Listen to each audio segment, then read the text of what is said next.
তাহলে তোমার টাকা দিচ্ছিলাম না? আর ওই যে গেঞ্জি নিয়ে আসছি, আগে হয়নি দেখো, না হইলে কিছু করার নেই। তোমাদের দেখে নাই তো, এই জন্য অনুমান করে দিতে পারে নাই।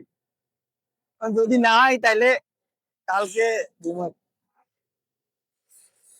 দেখো আগে হয় কিনা, তার গাড়ি দিয়ে দেখো, মনে হয় বড় হইব। বড় হইব, অনেক বড় হইব না? এই একটু দূরে যাও, তুমি না দেখলে দিব কেমন দেখে যাই। অনেক বড় হয়েছে। তোর পায়ের সাইজ কত জানো? জুতা আছে, খালি শার্ট লাগবো। এটা আপনার লাগবো নিশা। হ্যাঁ, গাড়ি দিয়ে কামটা আজকে একটা